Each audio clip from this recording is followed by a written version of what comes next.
So in Benin, where I served, when you haven't seen people for a long time, you say Cabo Cabo, and the people would say oh. So I'm going to say Cabo Cabo. Oh. Thank you. All right, so I'm going to share a story that I call The Boys in Purple.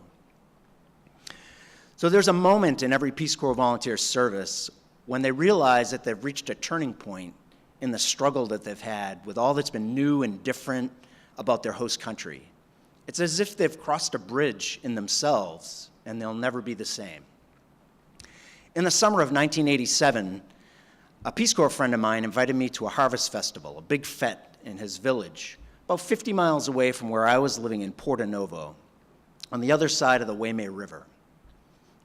And I had been there about a year, so I immediately accepted because I knew that meant good food, good drink, and music and dancing. So I got on the bus, and I took the bus out to his village, and I got off the bus, and we could hear music playing already in the distance. And we walked through the forest for a little while, and we came to a clearing.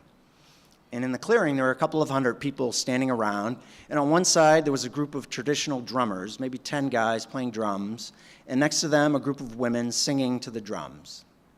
But in the center of the clearing, there was a fence made out of sticks. And inside the fence were 6 12-year-old boys, all identically dressed in a long piece of purple cloth, tied behind their neck in a style that generally only girls in southern Benin would wear. And my friend and I greeted people that we knew. I had worked in that village with him, building some efficient cook stoves at the Women's Health Center. So I knew a few faces, and we greeted people. Then the music died down, and everybody grew quiet. And one of the boys in purple stepped forward, and he began to sing a song in a sad, kind of falsetto voice. And he sang about the village and the history of his family and himself.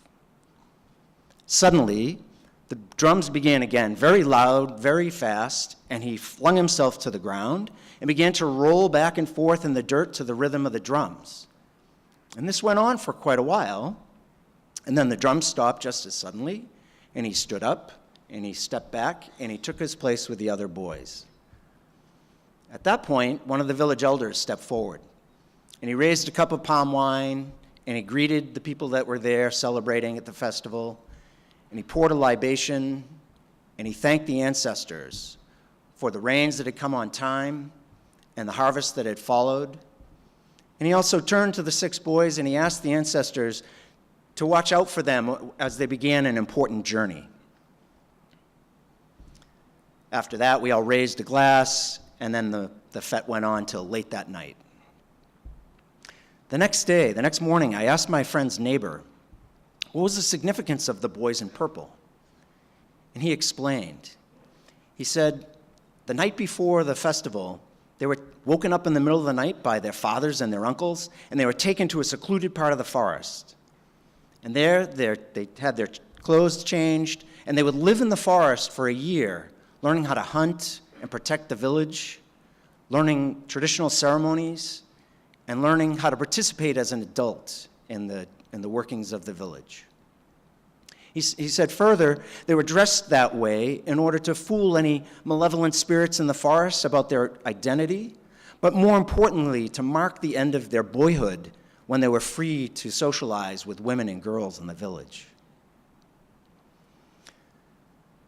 Later on that day, I got on the bus and I started heading back towards my place in Porto Novo. And I was thinking a lot about the boys in purple and how their year that they're about to start was kind of the beginning of a bridge from their boyhood to their manhood. And how that was a parallel to my own life, the year that I had just spent in Benin, and how that was kind of a bridge between my adolescent college years and my life then as an independent adult, making my own decisions and mistakes. And although I wasn't woken in the middle of the night and taken to Benin, I actually volunteered, I was secluded away from my friends and family. I was being taught by new teachers, challenging situations, and even periods of silence.